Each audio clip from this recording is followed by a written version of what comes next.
en Belgique, j'ai rare l'opportunité de partager mes expériences. Et je ne viens pas ici pour vous donner un menu à suivre. Je suis là surtout pour vous chatouiller, pour vous réveiller, pour vous faire penser, pour vous faire sortir du schéma traditionnel. Parce que de ce qu'on a besoin, c'est vraiment de changer notre manière de penser, avant tout. C'est la réflexion qu'il faut changer. Et c'est pour ça que je démarre immédiatement avec la conclusion de ma conférence. Alors, si vous voulez par après vous en allez, vous en allez, hein, parce que le titre, c'est la conclusion.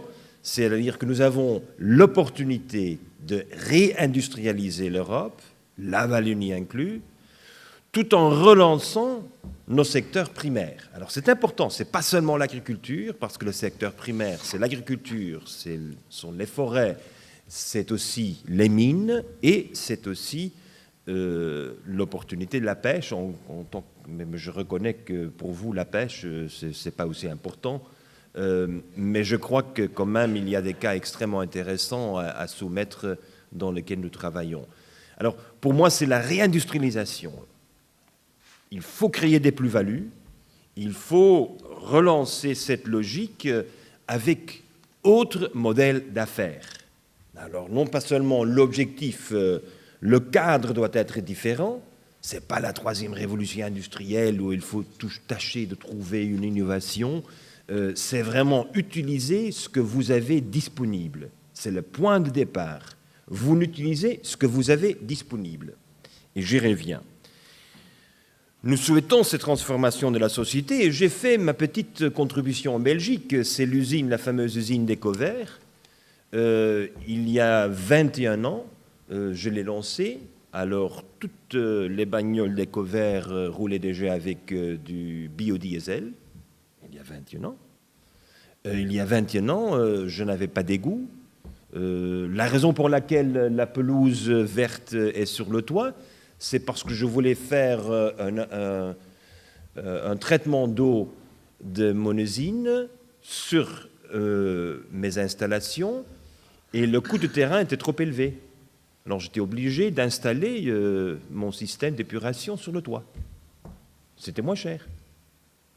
Alors c'était une idée un peu farfelue, c'était un peu étrange. J'avais pas mal de problèmes avec les permis parce que j'étais obligé d'avoir des égouts. Je ne voulais pas. Et en plus, moi j'ai installé le système à l'époque que tous mes employés qui venaient à travailler en bicyclette recevaient quand même, on peut calculer qu'avec l'euro aujourd'hui, recevait presque 50 € par kilomètre. 50 centimes d'euros, pardon. 50 centimes euros. Mais même déjà 50 centimes d'euros à l'époque, alors on prend la bicyclette, hein. Je me rappelle bien que j'avais la télévision du rail de l'Italie qui était là cachée à 6 h du mat pour voir qu'au 15 décembre, ces Belges viennent quand même pour 50 centimes par kilomètre.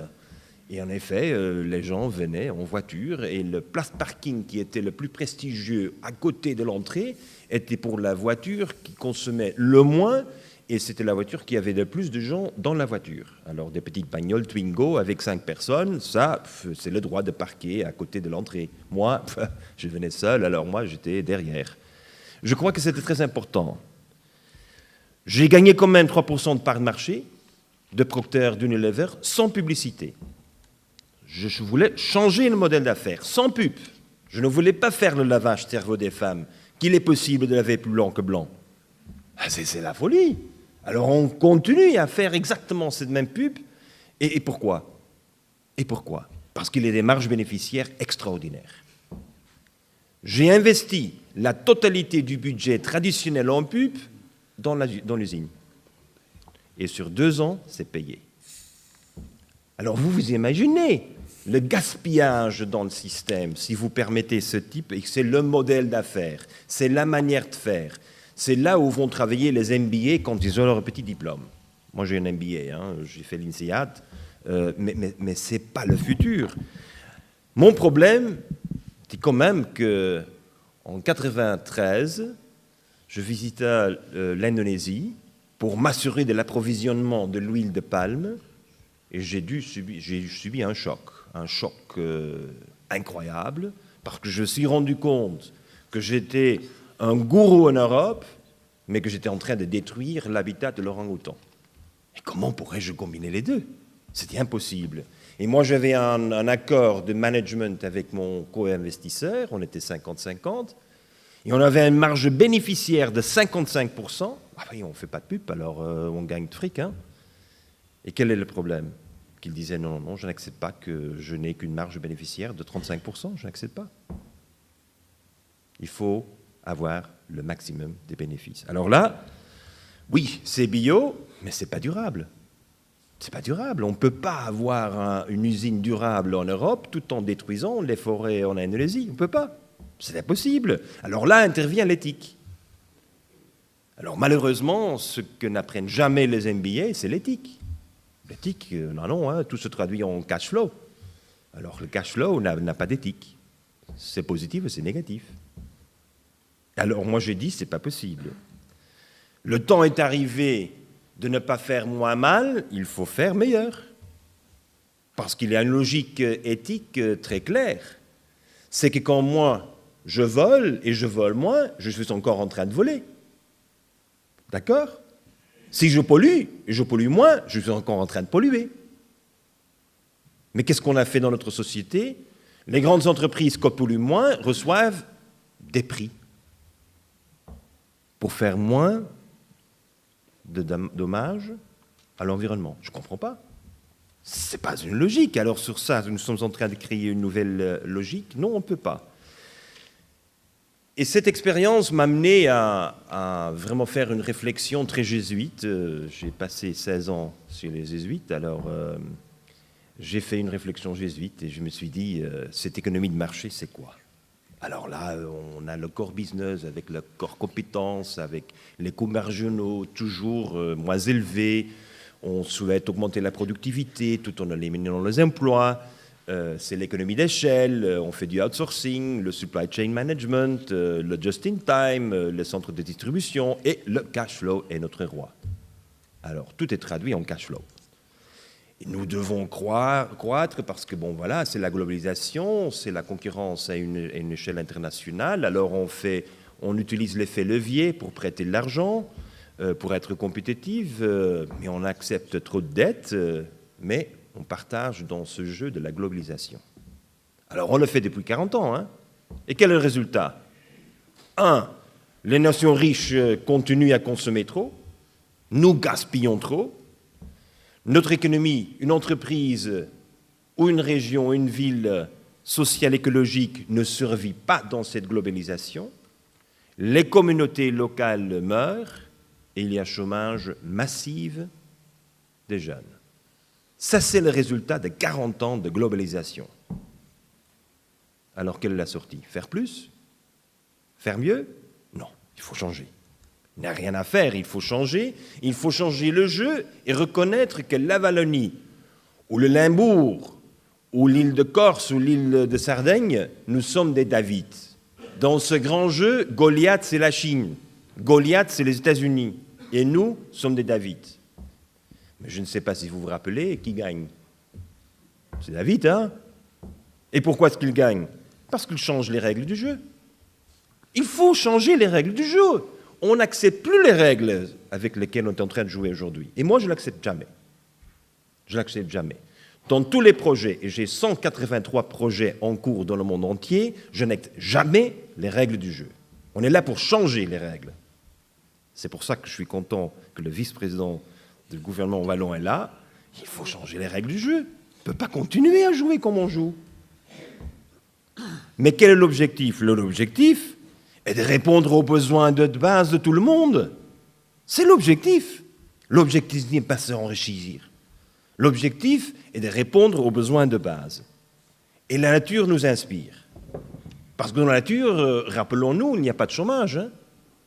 Dans la nature, il n'existe pas le chômage. C'est sauvage, on dit. Hein. C'est très sauvage, la nature. Il n'y a pas de chômage. Tout le monde contribue tout le temps. Même les vieux, même les bébés. Tout le monde contribue selon ses capacités. Ah, pour moi, ça m'inspire. Il faut remplacer les choses avec rien du tout. Alors, je vous donne là une photo du vortex, le tourbillon. Le tourbillon nous permet d'éliminer les membranes. Alors je sais qu'il y a toute recherche sur les membranes, mais moi je n'ai pas besoin de membranes. Je le fais avec un tourbillon.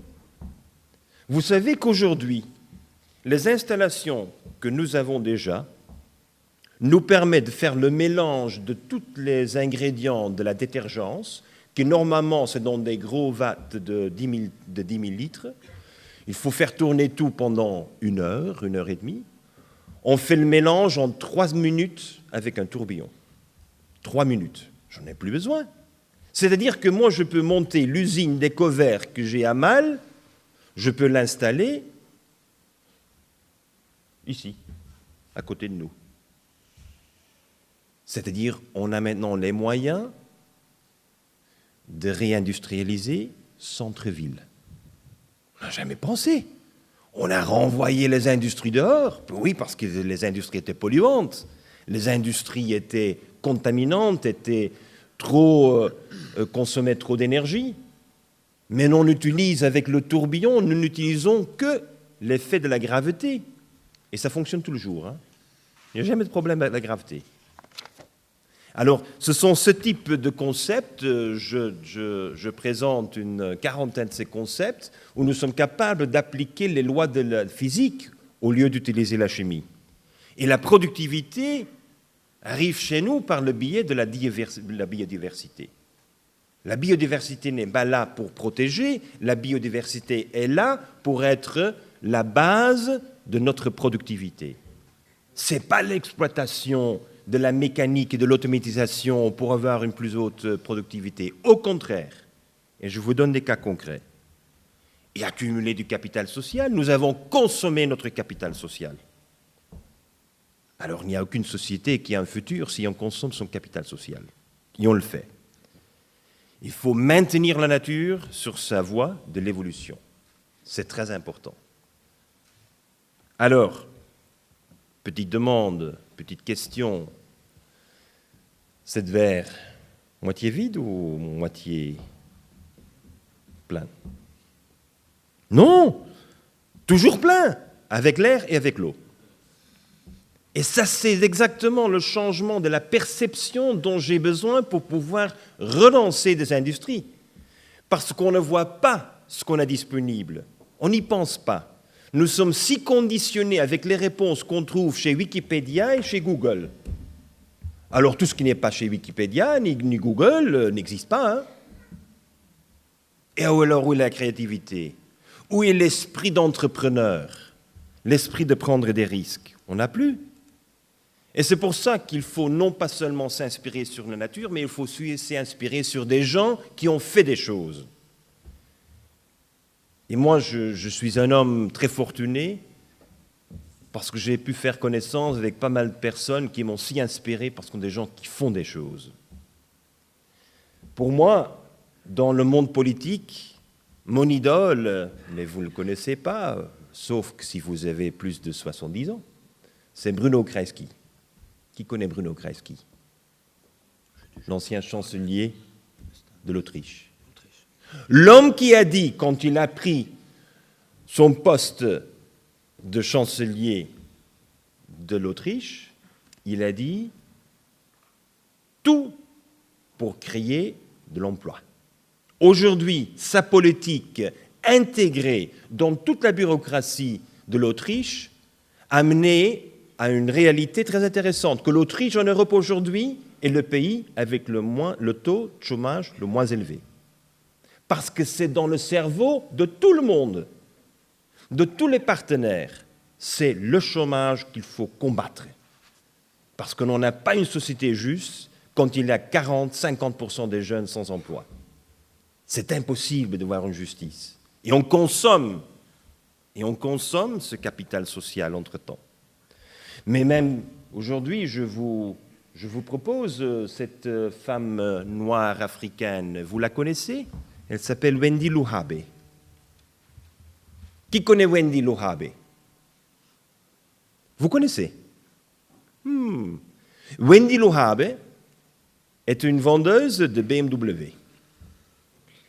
Quand Mandela est devenu président, elle a laissé son job, il a créé un fonds d'investissement où seulement des femmes peuvent investir, Seulement des femmes décident comment utiliser les fonds d'investissement et les projets ne peuvent que bénéficier des femmes.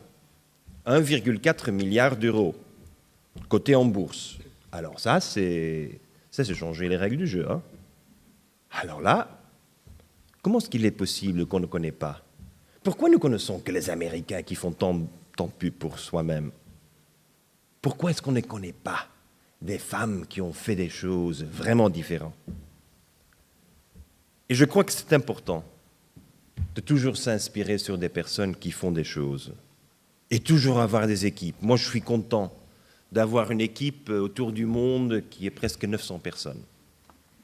On fait des choses. Il y a 32 centres de projets que nous avons dans le monde entier. Il faut faire des choses. Il faut avoir l'impatience qui est la même d'une mère qui ne sait pas comment nourrir son enfant.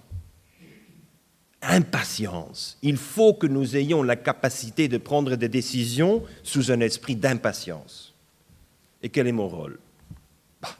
Bon, voilà, moi j'ai plusieurs rôles. Un rôle, c'est que dans quelques cas, je provoque les choses. Je le fais. Je lidère. Dans nombreux cas, j'accompagne. Toujours, j'apprends. Toujours. Et j'en parle. Et j'en parle beaucoup. Et j'écris. Et je crois que c'est important que je vous parle aussi de mes enfants. Parce que là, il y a un cas très simple. Un cas important pour partager avec vous ce que je suis, que suis-je, que fais-je avec ma famille. Vous voyez là Chido, ma fille aînée de 27 ans. Elle a perdu sa mère à l'âge de 7 ans, elle n'a jamais connu son père. Je l'ai adoptée quand elle avait 11 ans. Et Chido, de Zimbabwe, a appris à faire pousser les champignons. Ah ouais, voilà, faire pousser des champignons. Pourquoi ?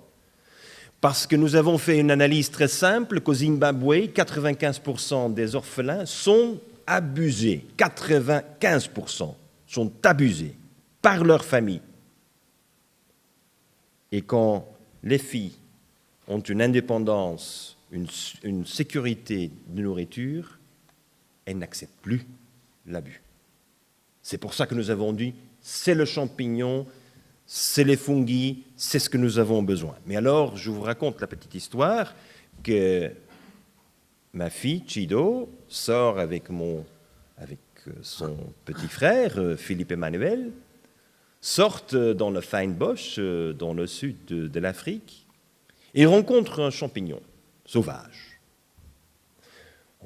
Elle prend le champignon, le met dans un papier de journal, mouillé, on le met en dessous du lit de Philippe Emmanuel, et 2 semaines après, on a là quand même les fungi qui poussent. Hein.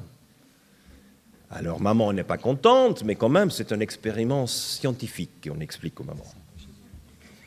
Et alors maman a bien collecté ce marc café, et on prend une partie de cette fungus, les mycélènes, et on le met dans le café. Et 2 semaines après, mon fils récolte ces champignons pour préparer. Qu'est-ce que vous pensez qui passe dans le cerveau de ce jeune homme quand il est à l'écoute qu'il y a faim dans le monde? Faim, lui? Je l'ai résolu en 1 mois. Alors, si vous avez la sûreté d'un jeune homme de 3-4 ans qu'il croit qu'en 1 mois, il peut résoudre le problème, eh bien, on va résoudre le problème. Hein, parce qu'il est convaincu et il a vécu. Et malheureusement, nous vivons dans un monde où c'est l'Internet et la télévision, mais pas la réalité qui nous inspire. Et c'est pour ça que l'on a besoin de ces expériences des jeunes dès le début. Alors, il fait pousser tout le temps. Il a maintenant 4 ans. Alors, on a besoin de cette nouvelle philosophie d'affaires. 1, toujours rechercher des multiples bénéfices. C'est comme fait la nature. La nature ne fait jamais quelque chose pour une raison. La nature a toujours plusieurs raisons pour le faire. Et la nature travaille toujours avec ce qui est localement disponible. Jamais fait l'importation de chili. Jamais pense en Chine. On travaille avec ce qu'on a. Il y a toujours des exceptions qui confirment la règle dans la nature. Il y a les oiseaux qui voyagent, oui, moi aussi. Mais on va toujours rassurer que les nutriments, les matériaux, l'énergie est en cascade. On va grouper les choses, on ne va jamais séparer les choses comme nous avons fait. Et avant tout, la nature souhaite répondre aux besoins locaux. Je crois qu'avec ces principes, on peut développer cette nouvelle stratégie de croissance. Oui, je crois dans la croissance. Non, je ne crois pas dans la politique aujourd'hui de l'Union européenne. Je n'y crois pas du tout. Je ne crois pas dans l'austérité. Je n'y crois pas. C'est ni l'un ni l'autre, c'est autre chose.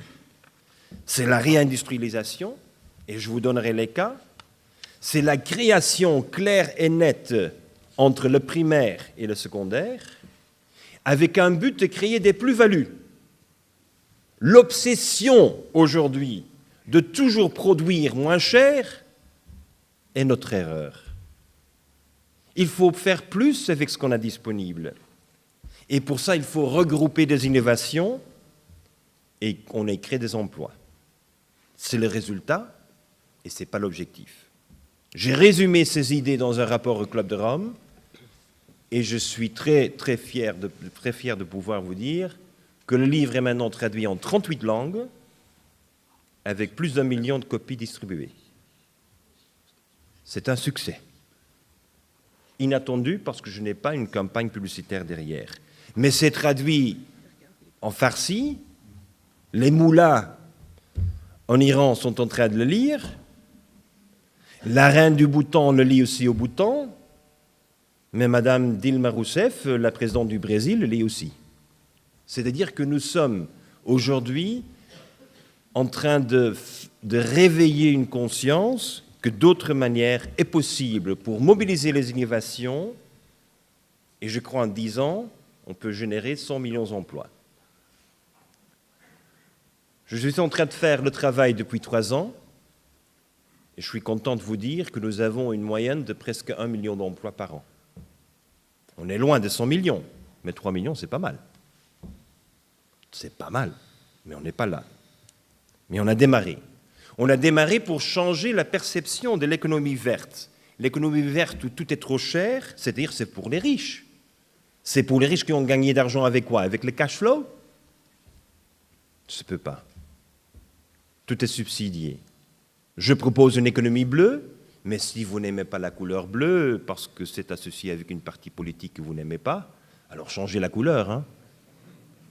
Je n'ai pas pris des brevets ni des marques déposées sur la couleur, hein. Mais ce qui est important, c'est que oui, on va faire la concurrence, on va générer des emplois parce qu'on a des plus-values. Mais pour ça, il faut avoir une vision, mais les visions articulées doivent se nourrir dans les fantasies et traduction dans la réalité grâce aux sciences et au goût et au plaisir de prendre des risques. Notre société a besoin d'un changement culturel où nous nous disons c'est bien de prendre des risques. Il faut prendre des risques. Il faut enseigner de nouveau de prendre les risques. Alors, vous aimez une tasse de café? Moi, je vais vers un verre d'eau, peut-être. Oui, un verre d'eau, c'est possible? Hein? Merci. Alors, je suis professeur Politecnico di Torino, à Turin. Et je demandais à mes étudiants, imaginez-vous ce que vous pourriez faire avec du café. Ah, voilà, c'était John Lennon avec du café. Je lui dis non. Donnez-moi un exemple concret d'avoir une fonction et de multiples bénéfices. Merci. Des multiples bénéfices avec le café. Et bon voilà, vous l'avez, hein, c'est le petit gâteau, c'est le sucre et c'est le café. Si vous voulez avoir une cuillère de sucre, vous tournez 2 fois. Vous avez besoin de 2 cuillères de sucre, vous tournez 6 fois. Et après, vous buvez très vite votre café parce que sinon, ça va fondre. Hein. C'est l'homme qui a changé ma perception de l'opportunité café. Le professeur Shu-Ting Chang, doyen de la faculté de la biologie de l'université chinoise à Hong Kong, m'a enseigné que sur le marc café, on peut faire pousser les champignons shiitake. C'était une révolution. Nous l'avons enseigné à plusieurs femmes autour du monde, et maintenant nous avons plus de 300 entreprises où on fait pousser des champignons sur marc café. Alors, ma fille Chido, elle va à Chipinge, elle enseigne aux femmes comment faire pousser des champignons. Et comme Monsieur le vice-président l'a dit, les femmes se lèvent et chantent et dansent. Vous savez le plaisir d'être dans un endroit où quand on propose des choses, tout le monde se met à danser, à chanter. Alors ça, c'est le plaisir de la vie. Hein. Et en plus, 4 semaines par après, ils sont en train de faire pousser les champignons. Ils les préparent, les mangent. Pourquoi est-ce qu'on a perdu cette spontanéité? Pourquoi est-ce que nous avons besoin tout le temps des études de faisabilité, des audits? Mais ici, vous avez mon ami Cédric à Paris. Vous savez, à Paris, nous avons les containers où le marc café des fameux cafés comme Café de la Paix, Café Le Deux Magots et autres, sont mis dans des sacs plastiques biodégradables, bien entendu. Et alors, on fait pousser des champignons, centre-ville de Paris, et on paye les employés 16 € par heure. Hein. Pourquoi pas? 16 €. Et on fait la concurrence contre les Chinois. On est moins cher et meilleure qualité que les Chinois. Alors on va au resto, les grands restaurants. Alors les grands restaurants achètent les champignons frais. Alors une de mes grandes frustrations, en Belgique, j'en parle depuis quelques années, on ne fait rien. On dit « Ah, quelle bonne idée !» Non, je n'ai pas besoin de bonnes idées. J'ai besoin des gens qui font faire les choses. Et alors là, je crois que je deviens toujours un peu plus arrogant, un peu plus direct, un peu plus fâché, un peu plus énervé. Mais je suis content, Charles, je crois que maintenant nous avons toute une équipe d'entrepreneurs. Et à Bruxelles, ça va être lancé. D'accord. Mais imaginez-vous que chaque conteneur, ce sont 6 emplois. Et nous avons fait le calcul, à Paris, c'est 6 000 emplois avec marc café. Ah oui, les Parisiens, les cafés, c'est très populaire, je suis d'accord. Mais quand même, 6 000 emplois, centre-ville Paris, avec le marc café. Et on va débattre l'idée. On va mettre en œuvre. Alors je suis content que, et c'est peut-être pas une surprise, mais les plus malins en Europe, ce sont les Hollandais. Hein. Les Hollandais, il y a 147 restaurants interconnectés qui font pousser les champignons, ils achètent les champignons, et à Egmont, où les anciennes serres ont fait faillite, ont été convertis maintenant, avec toute l'infrastructure, en cultivation de champignons. Et toute la logistique est utilisée et est exploitée comme font bien les Hollandais. Oui, on a aussi démarré à Madrid, à Vigo, nous sommes au Mexique, à Sydney, à Séoul, à San Francisco, un peu partout dans le monde. C'est simple, ça fonctionne, ça a été prouvé. Vous savez combien d'euros de champignons voyez-vous là dans cet container au centre? En 2 semaines, ça représente 16 000 €. 16 000 €, 2 semaines. Faisons le calcul. 1 mois, c'est 32 000, multiplié par 12. Zut! Demi-million d'euros par conteneur. Alors, vous avez besoin d'un MBA pour faire le calcul?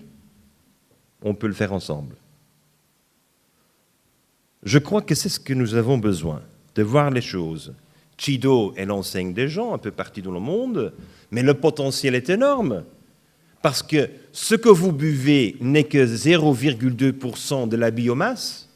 Et le grand avantage, c'est que quand on prépare son petit café au expresso, on n'utilise que l'eau chaude. C'est-à-dire que la seule chose que vous avez fait, c'est stériliser les substrats, ce qui représente normalement 70% de l'énergie dont les cultivateurs ont besoin. Alors on a éliminé l'énergie. Alors, vous avez vraiment besoin d'une étude de faisabilité? Vraiment? Ou est-ce qu'on peut démarrer? Simplement. Il faut le faire. Une meilleure nourriture, beaucoup plus de nourriture, une efficacité énergétique, des nouvelles entreprises, et on fait la concurrence contre les Chinois, et on gagne. Et on gagne. On a une réduction des émissions.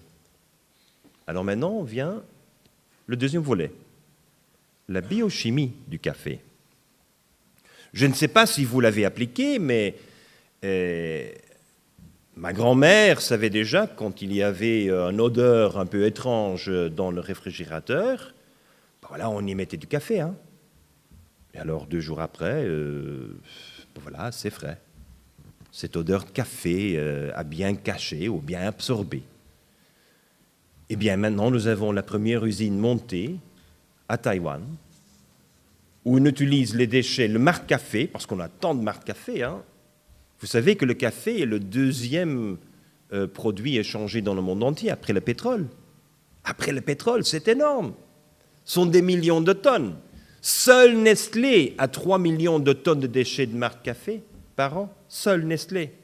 Qu'est-ce qu'ils en font? Ben, ils les brûlent.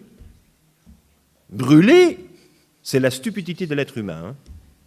Nous brûlons tout le temps, sans penser quelle est la vraie valeur ajoutée qu'on peut extraire. Et alors, le marc café, on le mélange avec le polyéthylène, 5%. Alors, les vêtements sportifs, vous faites le foot, vous faites du sport, vous revenez à la maison, rien du tout. C'est bien, hein, ça se vend. Alors, premier, vous buvez le café, après, vous mangez les champignons, et après, vous portez. C'est un cas concret, comment il faut faire la cascade des matériaux énergie. C'est concret. Quel est mon problème? Mon problème, c'est qu'avec 20 tasses de café, on a 1 mètre de tissu. Maintenant, Timberland veut le mettre dans toutes les chaussures, parce que oui, on en avait, c'est vrai, on avait oublié. On enlève les chaussures après le sport et ce n'est pas toujours agréable. Alors maintenant, on élimine les odeurs.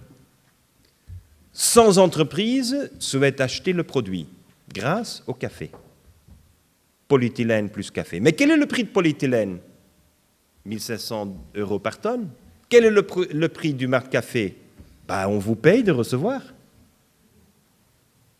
Alors on change 10%. Et on rend le polyéthylène plus efficace, fonctionnel et moins cher. Alors ça, c'est l'économie bleue. Tout à fait pratique. C'est pratique parce que maintenant, nous sommes arrivés à faire le prochain saut en avant.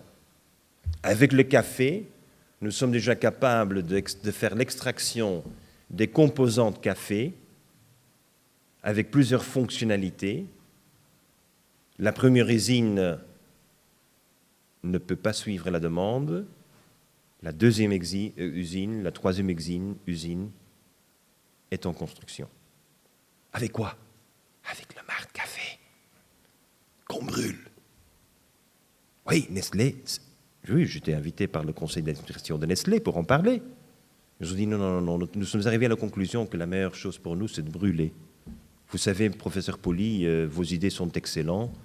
On vous félicite pour vos idées, hein. On vous félicite vraiment, c'est incroyable ce que vous avez fait avec 300 entreprises déjà créées. Mais nous, Nestlé, nous sommes arrivés à la conclusion que nous ne mettons pas du tout dans nos affaires de champignons, surtout pas le shiitake. On ne fait pas. Alors je me demande de nouveau l'éthique de l'entreprise. Si vous faites du mal, c'est mal. Mais si vous refusez de faire du bien, alors c'est aussi mal, hein?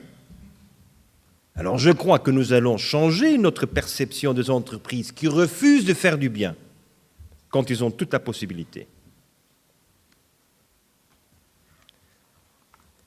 Vous voyez ici 1500 hectares de la grande pétro-raffinage de Eni en Sardaigne. J'y étais encore ce matin à 5h30.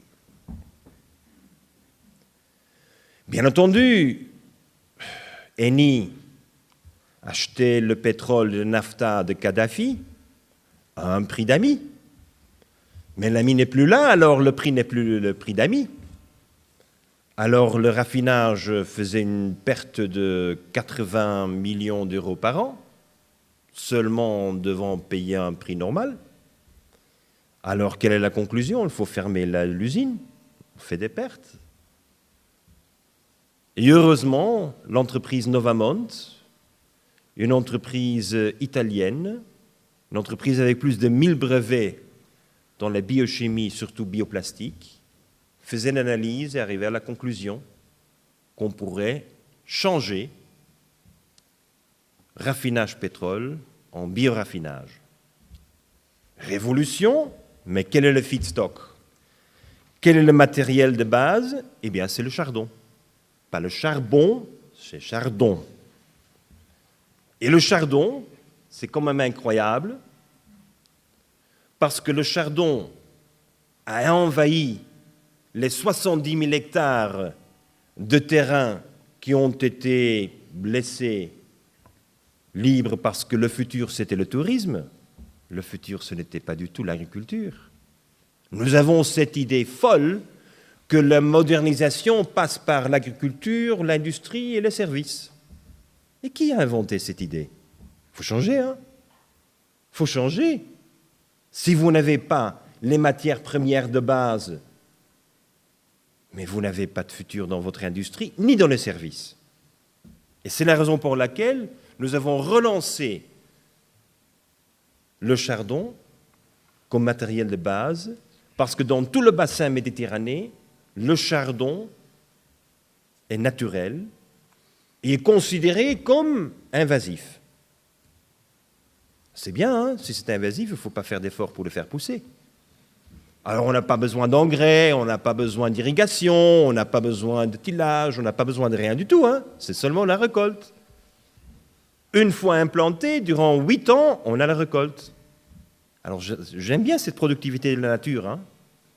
Alors, vous voulez vraiment proposer OGM? Vous voulez vraiment proposer des OGM? OGM, je n'en ai pas besoin. Je n'ai pas besoin de trouver des plantes en Sardaigne qui résistent la chaleur, qui résistent la sécheresse. Je n'en ai pas besoin. Ça existe. La biodiversité nous l'offre tout le temps. Mais bon, si vous ne connaissez que 5 produits, ben voilà, vous êtes obligé de faire l'OGM. Hein. Il n'y a pas de sortie. Mais si vous êtes prêt de le voir, les installations sont presque prêtes. Mais qu'est-ce qui se passe quand nous, et je dis nous parce que Novamont est une entreprise, moi je suis le président du conseil d'administration de cette entreprise,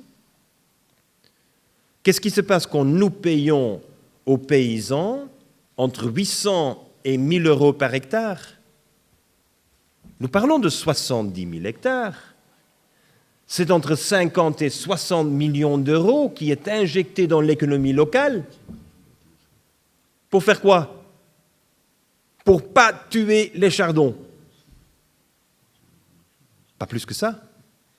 Et qu'est-ce que ça nous donne? Ça nous donne 360 000 tonnes de matières premières qui est convertie en 350 000 tonnes de produits chimiques. Biochimie, bien entendu, mais j'en passe, parce que le bio, ça devait être le standard. Alors avant, Eni avait besoin de 2,5 millions de tonnes de pétrole et de nafta pour fabriquer 700 000 tonnes de produits chimiques toxiques, entre parenthèses. Ça, c'est l'économie bleue. Alors aujourd'hui, on fait des produits plastiques, des lubrifiants, des herbicides. Ah oui, la raison pour laquelle le chardon est si efficace, c'est parce qu'ils ont leur propre herbicide, l'acide pélargonique. L'acide pélargonique qui est très difficile à fabriquer synthétiquement, et nous sommes convaincus que ce sera le standard en Italie d'ici 2 ans. Pourquoi? Parce que la pétrolière nationale de l'Italie s'est mise derrière. Pourquoi? Parce que fermer l'usine, ça leur aurait coûté 1 milliard d'euros. Et maintenant, on parle de quoi? Un investissement de 550 millions d'euros. Alors, les provisions d'1 milliard sont converties en investissement du moitié. Alors, c'est un bon négoce, hein? Ça, on n'a pas besoin d'études de faisabilité, hein? Ce sont les chiffres que tout le monde comprend. En 3 semaines, le conseil d'administration de Eni l'a décidé. Par après, les avocats ont pris 1 an et demi pour faire les contrats. Hein. Oui, il faut gagner combien d'argent comme avocat? Excuse-moi pour les avocats dans la salle. Hein. Mais on génère des revenus pour les agriculteurs et nous avons une nourriture pour le bétail. Imaginez-vous aujourd'hui, le soja, dit non OGM, mais on ne sait pas très bien, est importé de Brésil à 600 € la tonne. C'est la raison pour laquelle la viande qu'on mange en Sardaigne, c'est importé de l'Argentine. Hein. Mais maintenant, nous sommes capables de leur offrir une nourriture pour le bétail à 250 € la tonne. Et maintenant, le bétail local a de futur. C'est naturel et bio. Ah, en parenthèse, hein, c'est bio. C'est-à-dire que pour la première fois dans ma vie, je vois que le tipping point dont on parle tant, dans le sens négatif, est devenu le tipping point positif. C'est possible. Je le vois, il est clair. C'est pas pour les futures générations, c'est pour nous. Ici, un petit portefeuille de produits qui sortent de tout ce qui est possible avec le chardon. Il y a 25 raffineries en Europe qui vont faire faillite en 2 ans. Qu'est-ce qu'on va faire? Qu'est-ce qu'on va faire? Dégager 1 milliard ou 500 millions? Ou est-ce qu'on va faire autre chose? Je crois que le temps est arrivé de faire autre chose.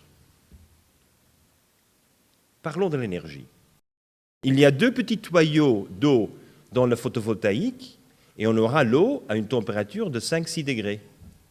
Noir a toujours l'effet de radiation, de chaleur. Qu'est-ce qu'on peut faire avec l'eau de 5-6 degrés? On peut faire pas mal de choses. Hein. En Afrique, on l'utilise pour éliminer les réfrigérateurs. On n'a plus besoin.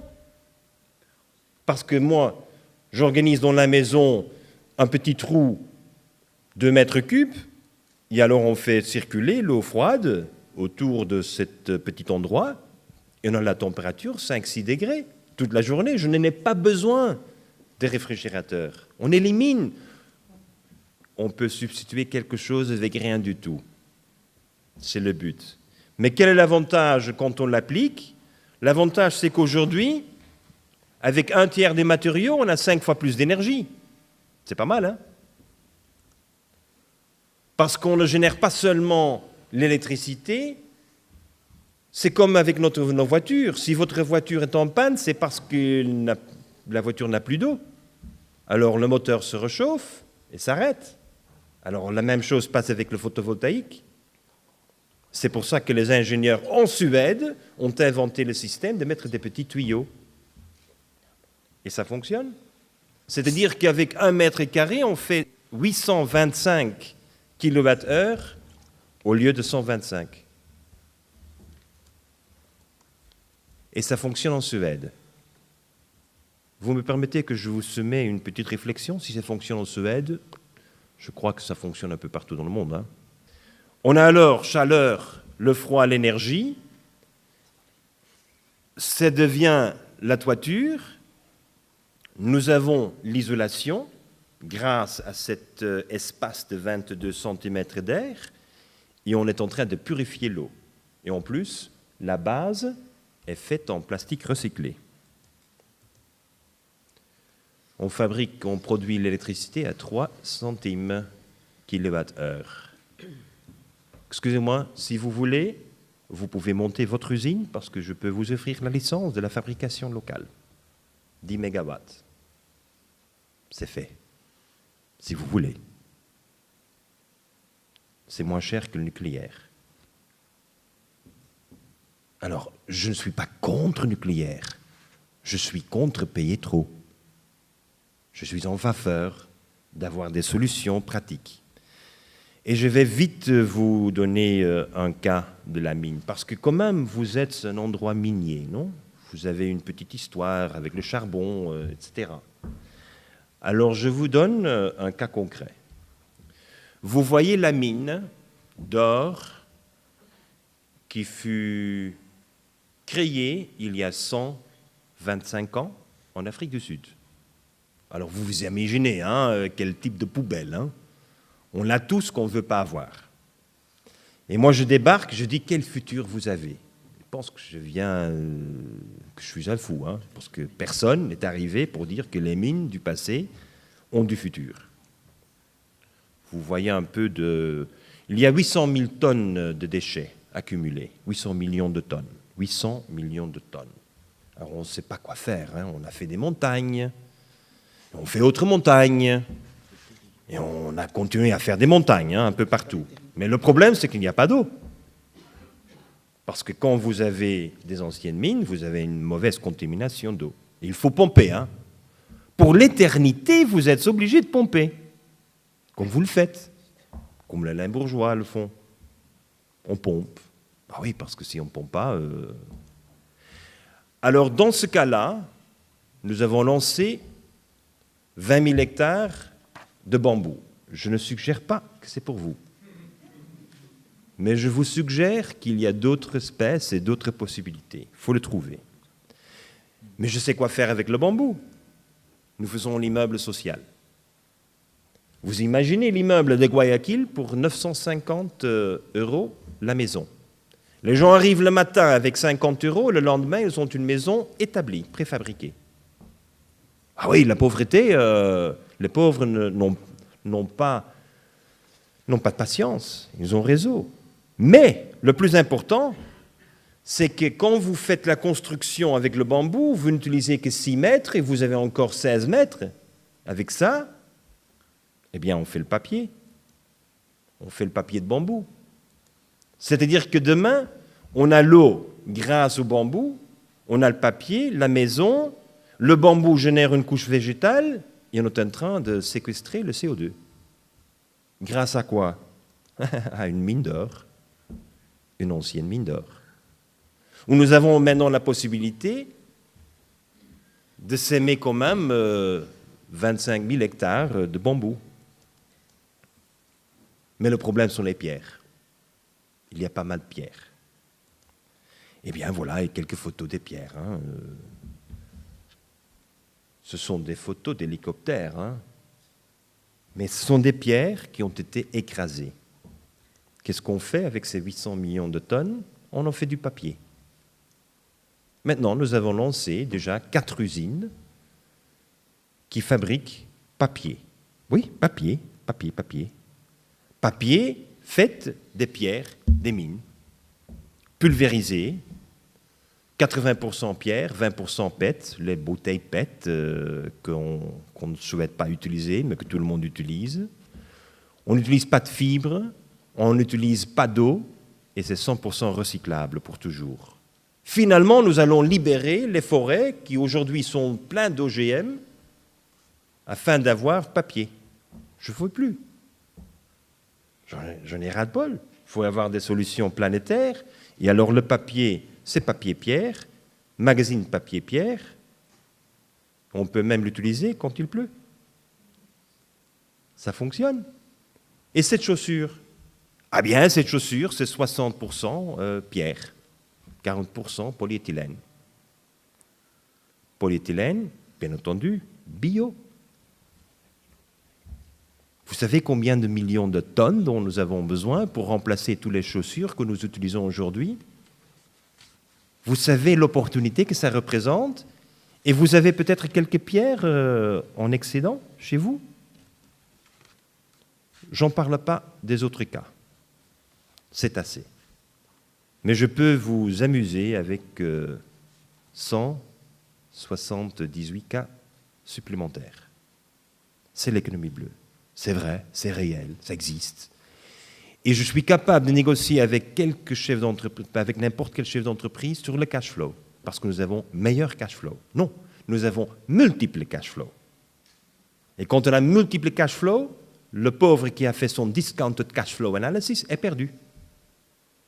Goliath perd avec l'analyse cash flow. Et nous gagnons avec l'analyse de la valeur des actifs sur le bilan. On gagne avec le jeu traditionnel, mais on gagne surtout pour les employés, pour les chômeurs, on gagne surtout pour la nature. Et pour avoir un futur qui est réel et qui peut-être fut inspiré par la fantaisie, mais que je crois qu'aujourd'hui est vraiment une réalité que nous réalisons jour et nuit. Comme j'ai du mal à expliquer les choses, j'écris des fables. J'écris des fables afin que j'explique en termes extrêmement simples les innovations qui ont été réalisées.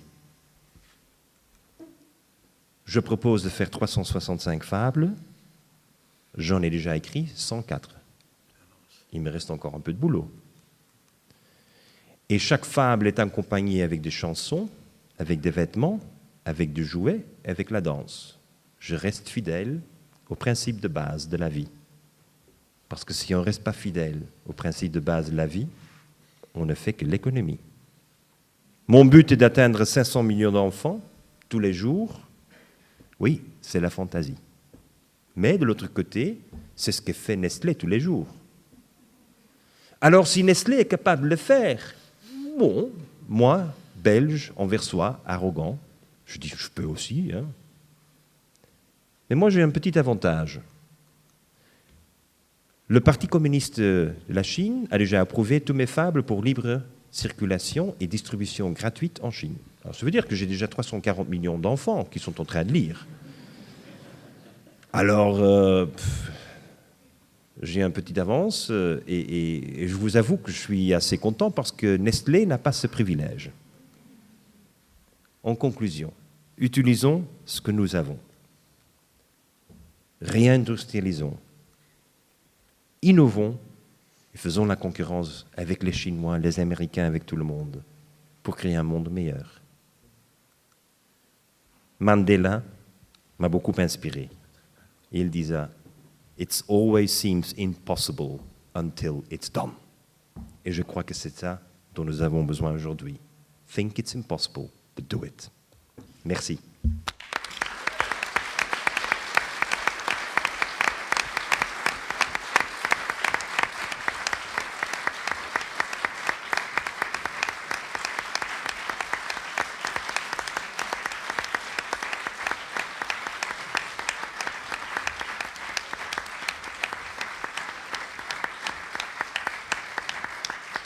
Est-ce que l'économie bleue peut être applicable à nos régions, en l'occurrence ici à Charleroi ou en Wallonie, en Belgique, ou est-ce que c'est une économie qui est spécifiquement dédiée et réservée à des pays, comme elle l'a dit, vierges et où les réglementations ne sont pas contraignantes comme chez nous? Je vous avoue que 90% de nos projets, c'est dans les pays du tiers-monde. Pourquoi ? Parce qu'en premier lieu, parce que les besoins sont beaucoup plus élevés qu'ici. Et l'opportunité d'imposer une nouvelle économie sont beaucoup plus grands.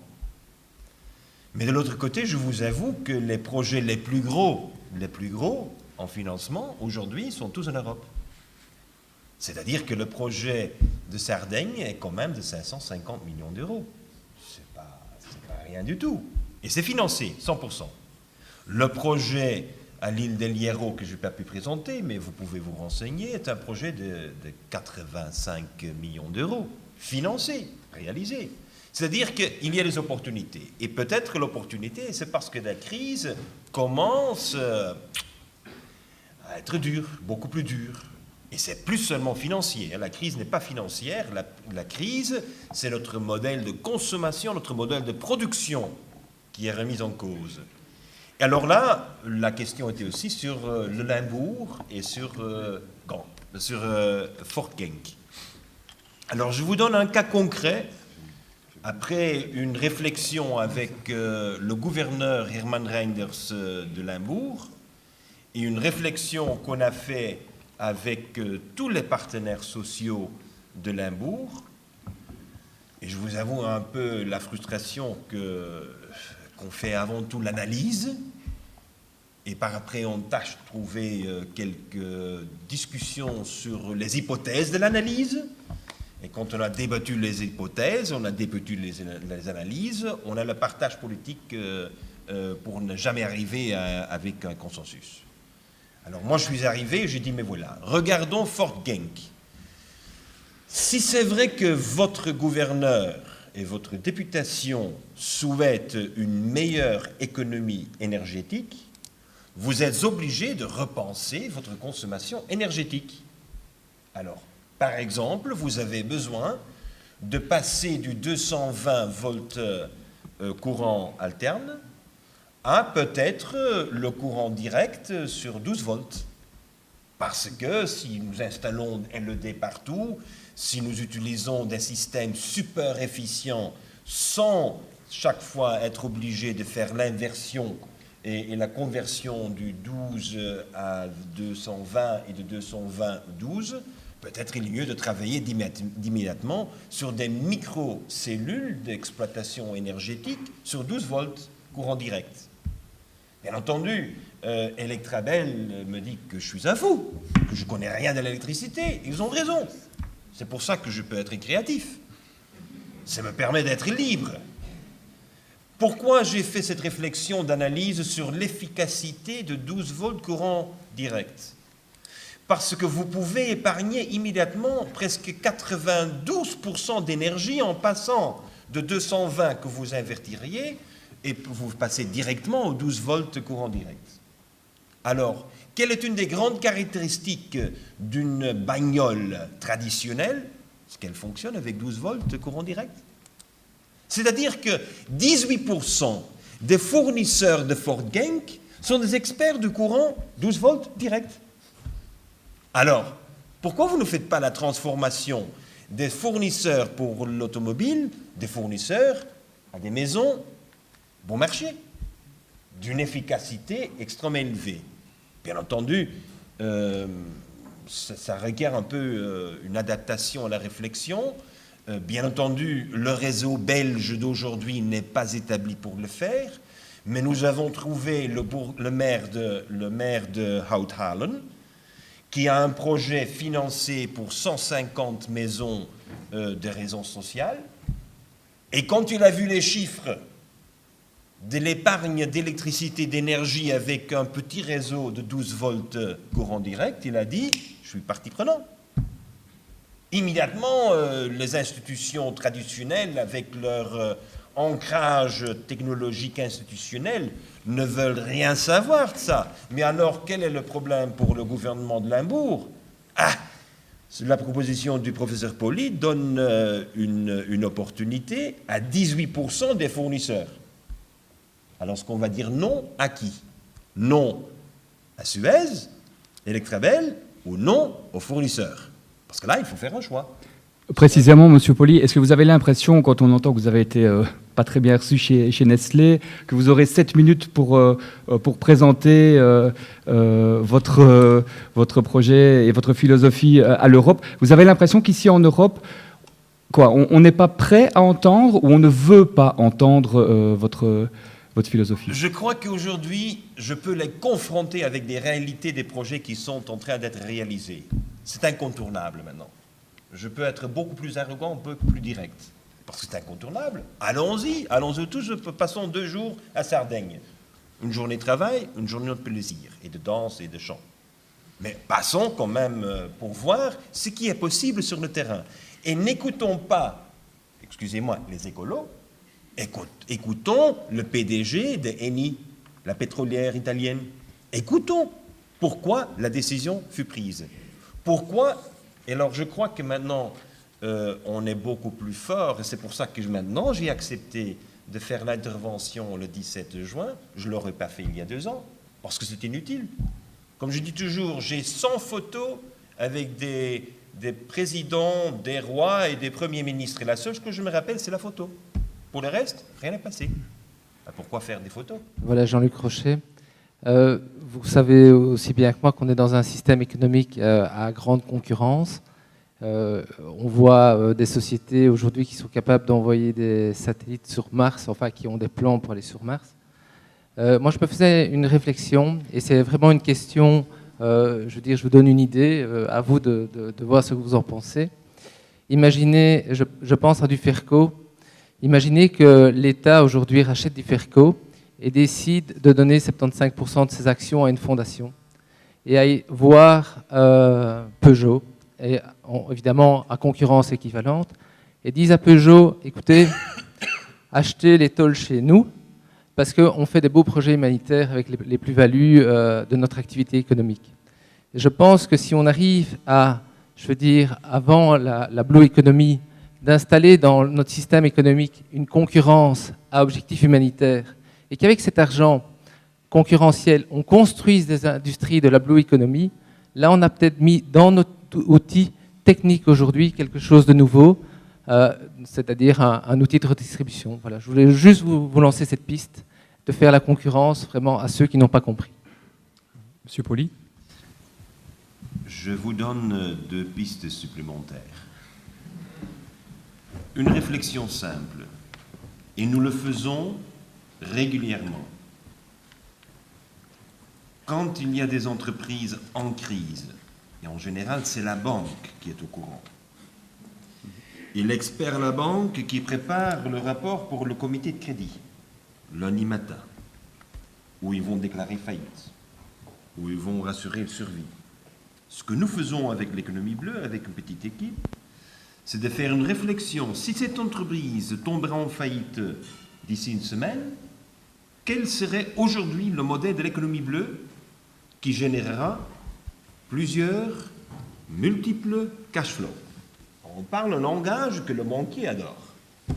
Le banquier, s'il est au courant du fait qu'il est possible d'avoir 2-3 cash flows au lieu d'un cash flow, il est prêt de partager.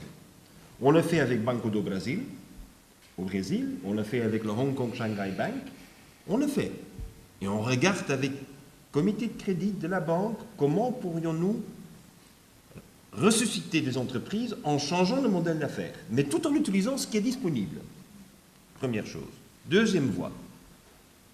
Nous refusons de faire l'analyse du problème. Nous refusons. Parce que tout le monde fait l'analyse des problèmes. Alors pourquoi moi? C'est pour ça qu'on attend de psychologues, etc. Ce que nous faisons, c'est établir un portefeuille d'opportunités. C'est autre chose. C'est la culture, qui est l'économie bleue, c'est le positivisme. On donne un portefeuille. Et alors, quand on a fait le portefeuille pour le Limbourg, on avait 36 projets dans l'immédiat. Et alors après, il faut faire un screening, parce que 36, c'est trop. Imaginez-vous, trop de bonnes nouvelles. On ne peut pas travailler avec 36 nouveaux projets. Alors c'est bien, tâchons de trouver les 2-3 dont vous êtes d'accord. Et faisons la réalisation de ces 2-3 projets. Alors je crois que si vous êtes intéressés, il y a Charles qui est devant nous, nous avons une équipe en Belgique qui est formée, Jürgen, tu as aussi passé la formation, on a une équipe ici qui est capable de faire la réflexion stratégique de l'inventaire des opportunités. Et alors je vous assure que le consensus dont nous arrivons de faire des projets, c'est parce qu'il y a trop de beaux projets, on se met d'accord sur les 2-3 où tout le monde est 100% d'accord. C'est le vrai consensus, parce qu'on m'a dit que je n'ai pas beaucoup parlé de l'engagement démocratique de tous les partenaires. Alors, c'est le consensus où tout le monde est d'accord, tous les partis politiques, tous les partenaires sociaux. On est d'accord, pourquoi? Parce qu'on constate qu'il y a des opportunités qui sont réelles.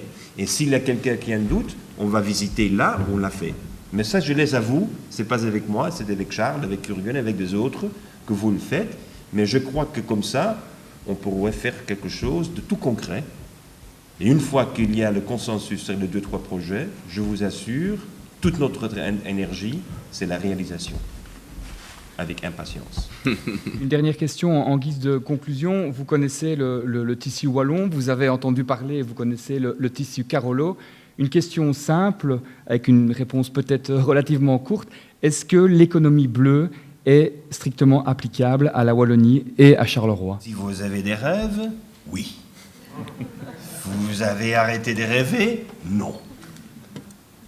Très bien. Ce sera la conclusion. Merci beaucoup.